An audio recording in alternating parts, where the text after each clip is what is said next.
사도신경으로 우리의 신앙을 고백하겠습니다. 전능하사 천지를 만드신 하나님 아버지를 내가 믿사오며 그 외아들 우리 주 예수 그리스도를 믿사오니 이는 성령으로 잉태하사 동정녀 마리아에게 나시고 본디오 빌라도에게 고난을 받으사 십자가에 못 박혀 죽으시고 장사한 지 사흘 만에 죽은 자 가운데서 다시 살아나시며 하늘에 오르사 전능하신 하나님 우편에 앉아 계시다가 저리로서 산자와 죽은 자를 심판하러 오시리라. 성령을 믿사오며 거룩한 공회와 성도가 서로 교통하는 것과 죄를 사하여 주시는 것과 몸이 다시 사는 것과 영원히 사는 것을 믿사옵나이다. 아멘. 찬송가 94장입니다. 찬송가 94장.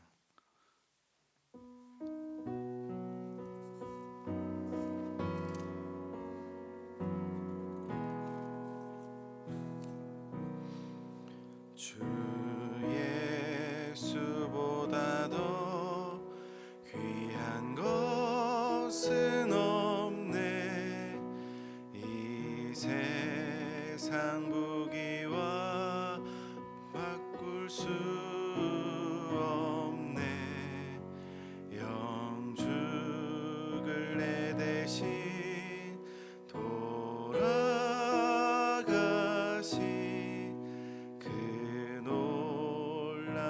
사랑 잊지 못해. 세상 즐거움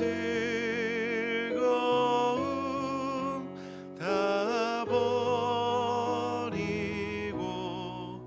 세상 자랑 다 버렸네.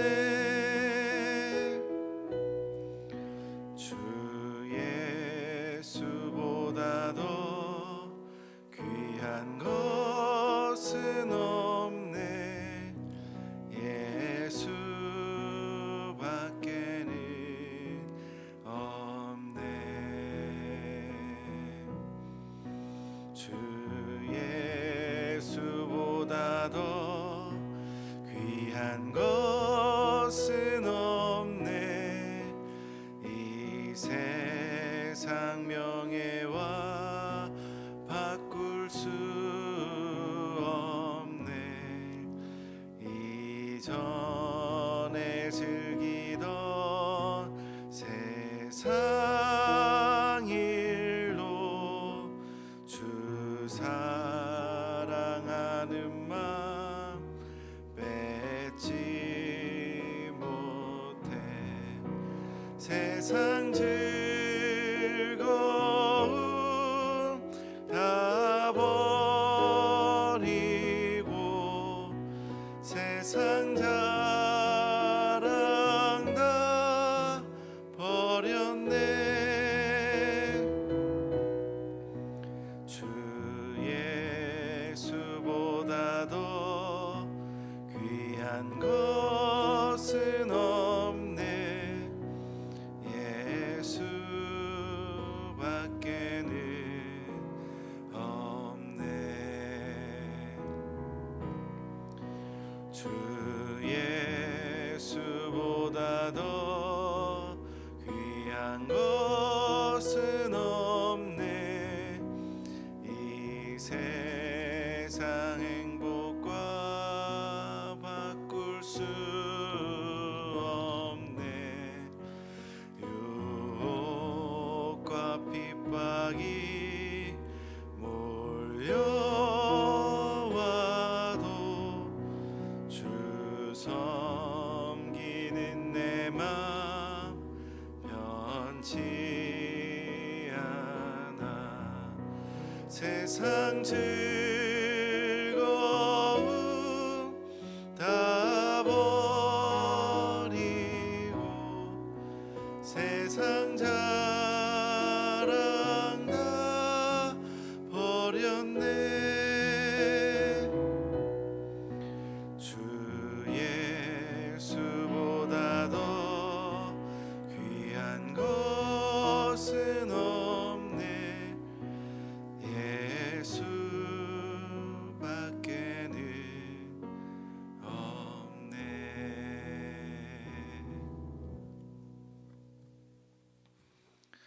우리가 함께 볼 말씀 빌립보서 3장 1절에서 11절입니다.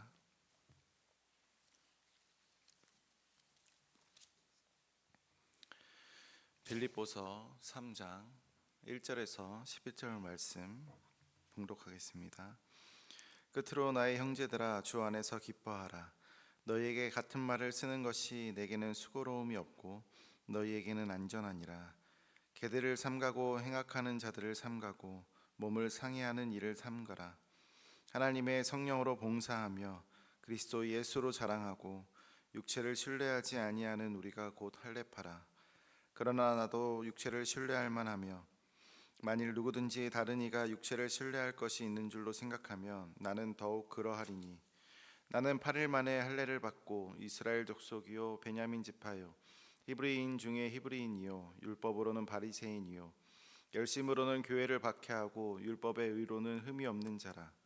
그러나 무엇이든지 내게 유익하던 것을 내가 그리스도를 위하여 다 해로 여길 뿐더러 또한 모든 것을 해로 여김은 내 주 그리스도 예수를 아는 지식이 가장 고상하기 때문이라.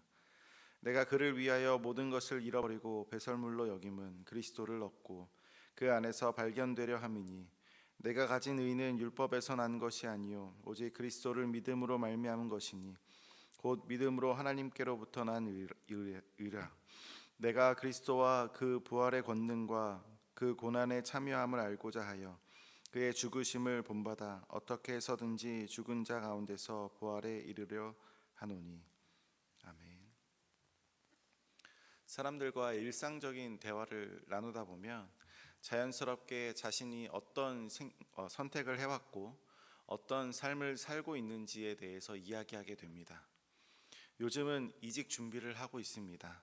이제 아이를 키우느라 정신이 없습니다. 조금이라도 안정된 삶을 살고 싶어서 자격증 공부를 시작했습니다. 이런 말들 속에서는 우리가 자기 존재의 가치와 안정감을 어디에서 찾고 있는지가 드러납니다. 신앙생활을 오래 한 사람들에게도 이러한 경향은 예외가 아닙니다. 우리도 모르게 삶에서 잘 해낸 일이나 비교적 잘 유지되고 있는 신앙생활의 모습에서 마음의 위안과 자부심을 찾고 싶어집니다. 그리고 그런 생각은 때로는 다른 사람들보다 내가 조금 더 나은 사람이라는 보이지 않는 자기 자랑으로 흘러가기도 합니다. 그러나 그런 자랑이나 안정감이 한순간에 무너지는 일을 겪을 때가 있습니다. 사람들에게 인정받고 싶어서 열심히 살았지만 막상 칭찬을 들어도 마음은 여전히 허전하고, 열심히 준비하고 투자했던 일이 생각처럼 풀리지 않을 때는 내가 뭘 붙잡고 있었는지 혼란스러워지기도 합니다. 신앙생활도 마찬가지죠. 오래 교회를 다니고 나름대로 신실하게 살아왔다라고 생각했는데 어느 날 갑자기 기도가 막히고 예배가 마음에 와닿지 않고 하나님이 멀게만 느껴질 때가 있습니다. 그럴 때 우리는 마음속 깊은 곳에서 이런 질문을 하게 됩니다. 내가 지금 진짜 신뢰하고 있는 것은 뭘까? 내가 붙들고 살아가는 중심이 정말 예수님일까? 아무리 세상에서 잘 되어도 내 안에 기쁨이 없고 하나님과 동행하는 감격이 없다면 우리는 다시 신앙의 본질로 돌아가야 할 필요를 느낍니다. 그리스도인이 된다는 것은 단지 종교적인 형식에 머무는 것이 아니라 무엇을 가장 귀하게 여기며 살아가느냐의 문제이기 때문입니다. 그런데 그렇게 삶의 중심이 바뀐다는 것은 과연 쉬운 일일까요? 우리는 잘 알고 있습니다. 무엇을 포기한다는 것, 지금까지 소중하게 여겨온 것을 내려놓는다는 것은 말처럼 간단하지가 않다는 것을 우리는 알고 있습니다. 오히려 어떤 생각과 어떤 삶의 방식은 오랜 시간 걸쳐서 나의 정체성이 되어버리기도 합니다. 그것이 없이는 내가 누구인지 설명조차 할 수 없는 경우도 있죠. 그래서 사람들은 변화보다는 유지하려고 하고 새로운 중심보다는 익숙한 기준 안에 머무르려고 합니다. 나이가 들수록 새로운 것에 도전하기가 더욱더 어려워지는 것 같죠. 하지만 오늘 우리가 만나게 될 사람은 그런 익숙함을 철저하게 뒤엎고 인생의 중심을 완전히 새롭게 바꾼 사람입니다. 그는 한때보다 누구보다 열심히 살았고 사람들에게 인정받던 사람이었습니다. 종교적으로 흠잡을 데가 없었고 누구보다 바르게 살아왔던 사람입니다. 그런데 그가 어느 날 지금까지 자신이 쌓아온 모든 것을 배설물로 여긴다고 고백합니다. 자신이 자랑하던 그 모든 것을 내려놓고 단 하나만의 가치를 붙잡게 됩니다. 무엇이 그로 하여금 그 한 가지를 그런 결정을 하게 된 것일까요? 어떤 만남이 그의 시선을 완전히 바꾸었을까요? 오늘 그 사람, 곧 바울의 고백 속에서 진짜 복음이 사람의 중심을 어떻게 바꾸는지를, 그리고 우리의 각자의 삶에서도 어떤 초대를 하고 있는지를 함께 생각해 보려고 합니다. 바울은 자신의 과거를 아주 구체적으로 나열합니다. 8일 만에 할례를 받았고 이스라엘 족속 중에서 베냐민 지파로 히브리인 중에 히브리인입니다. 그는 율법으로는 바리새인, 열심으로는 교회를 박해했고 율법의 의로는 흠이 없다라고 말합니다. 당시 유대인 사회에서 이보다 더 완벽한 종교적 이력은 없습니다. 한마디로 바울은 누구보다도 괜찮은 신앙인이었고 성공한 유대인이었습니다. 바울이 말하는 이 모든 자랑은 오늘 우리가 자랑하는 모습과 크게 다르지 않습니다. 교회에서 인정받는 것, 오래된 신앙의 경력, 열심히 있는 봉사, 바른 생활 습관 같은 것들이 우리가 신앙생활을 하면서 그것들로 나 자신을 스스로 평가하기도 하고 남과 비교하는 기준이 되기도 합니다. 문제는 이러한 것들이 때로는 우리가 하나님께 가까이 나아가지 못하게 하는 영적인 자만과 자기의가 되기도 한다는 점입니다. 바울은 바로 그러한 사람이었습니다. 그는 열심히 있었지만 그 열심이 오히려 예수 그리스도를 대적하는 방향으로 흘러갔습니다. 그러나 바울은 7절에서 놀라운 선언을 합니다. 무엇이든지 내게 유익하던 것을 내가 그리스도를 위하여 해로 여길 뿐더러. 여기서 말하는 유익은 세상에서 얻는 것들, 곧 부모에게서 이어받은 유산들이나 자신이 성취한 유익들, 성공들, 또 곧 종교적인 특권들, 도덕성, 열심, 그 모든 것들을 포함하는 것입니다. 바울은 그 모든 것, 자신이 유익하다고 생각했던 그 모든 것들을 해로 여기기 시작합니다. 그것들은 단순히 무가치한 것들이 아니라 예수님을 아는 데 방해되는 손해이자 장애물로 여깁니다. 8절에서는 더 강한 표현이 등장합니다. 배설물이라고 하는 단어는 그 어떤 긍정적인 가치도 없는 완전히 버려야 할 쓰레기 같은 것이라는 뜻입니다. 바울은 한때 자랑하던 모든 것에 대한 철저한 거부감을 배설물이라고 말하면서 표현하고 있습니다. 그만큼 바울은 이전에 붙들고 있던 모든 것을 내려놓고 오직 예수 그리스도를 얻는 것만을 최고의 가치로 삼습니다. 이 부분에서 우리는 우리 자신에게 질문을 던질 수 있습니다. 나는 과연 그리스도를 얻기 위하여 무엇을 내려놓았는가?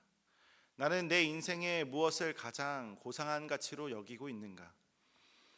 바울의 고백은 단순히 마음이 바뀌었다거나 생각이 달라졌다는 수준의 변화가 아닙니다. 바울의 전화는 단순한 감정의 변화가 아니라 인생의 주인이 바뀌고 중심이 바뀌고 가치 기준이 완전히 재구성되는 깊은 영적인 회심이었습니다. 그는 더 이상 자신이 이룬 것들을 자랑하지 않습니다. 이제 그는 오직 그리스도를 아는 지식을 자랑하고 그리스도 안에서의 존재를 가장 소중하게 여깁니다. 이것이야말로 진정한 복음의 능력이고 우리 모든 그리스도인들이 경험해야 할 회심의 본질입니다. 바울이 붙드는 가장 중요한 진리는 9절에서 그 안에서 발견되려 함이니라는 고백입니다. 바울은 이제 자신이 이룬 어떠한 의도 의지하지 않고 오직 그리스도 안에서 발견되기를 원합니다.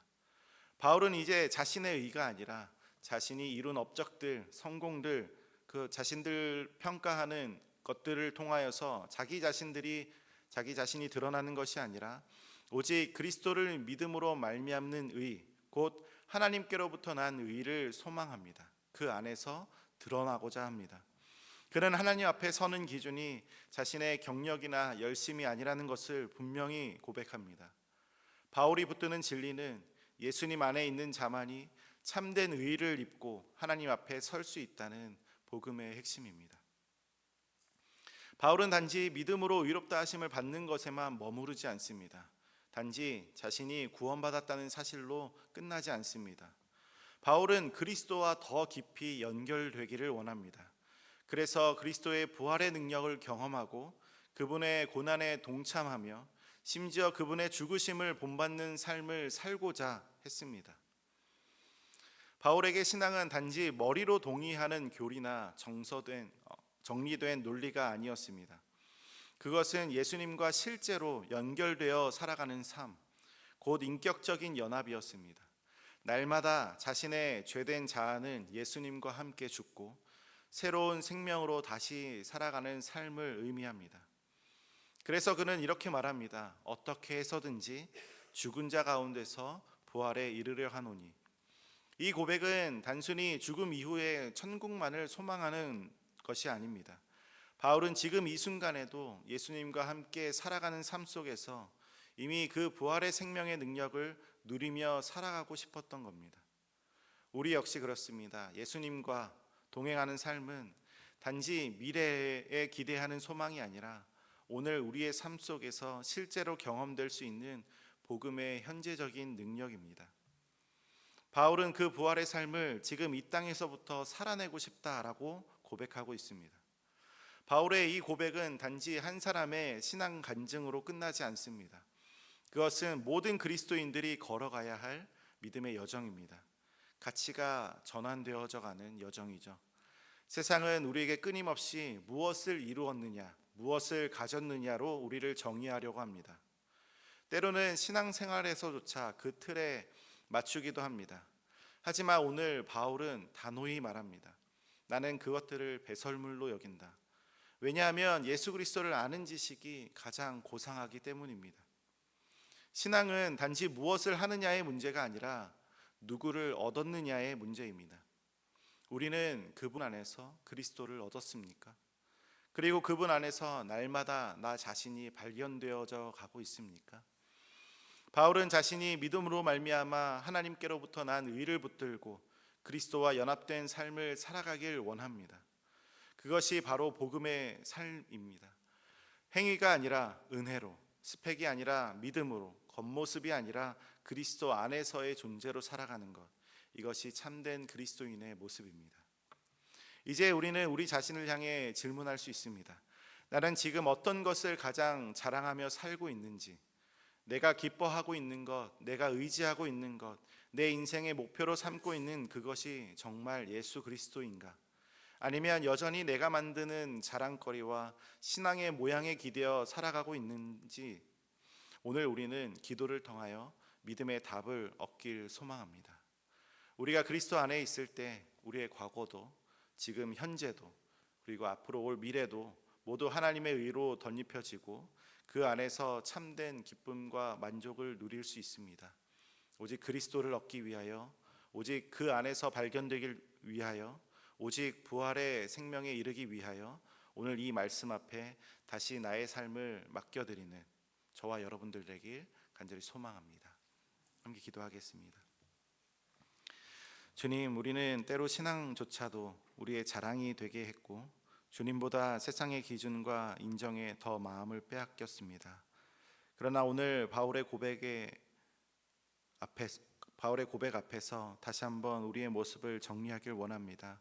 모든 것을 배설물로 여기고 예수 그리스도를 아는 지식이 가장 고상한 것임을 믿게 하여 주시옵소서. 우리의 자랑과 우리의 의를 내려놓고 오직 예수 그리스도 안에서 발견되는 삶을 살아가게 하여 주시옵소서.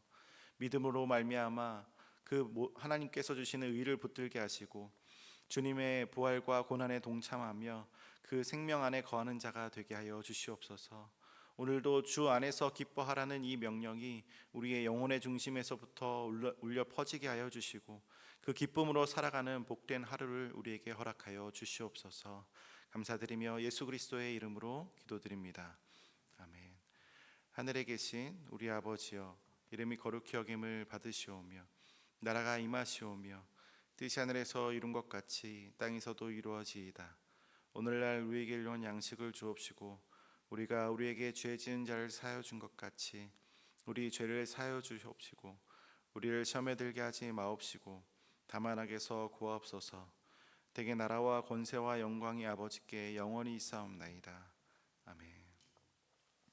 이 시간 함께 기도하면서 나아갈 때에 내 삶의 중심이 예수 그리스도를 아는 지식 위에 세워지게 해달라고, 하나님 앞에서 내가 이룬 것들이 아니라 오직 그리스도 안에서 있는 존재로 서게 해달라고, 가정과 교회와 나라가 하나님의 참된 기쁨에 참여하는 공동체가 되게 해달라고 이 시간 다 함께 개인을 위하여, 가정을 위하여, 교회를 위하여, 나라를 위하여 기도하면서 나아가겠습니다. 함께 기도합니다.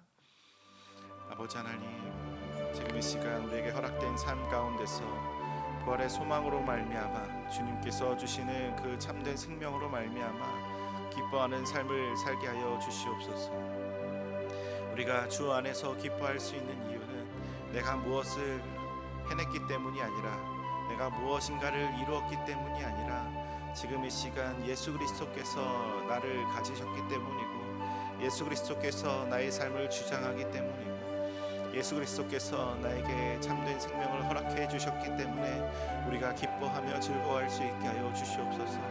우리가 날마다 십자가를 묵상하면서 그 십자가의 사랑 가운데 날마다 감격하지만 실제로 우리의 삶 가운데서 아버지 하나님께서 이루시는 그 십자가는 없고 내가 이루어가야 할, 내가 성취해야 할 욕심들만이 자리 잡고 있을 때에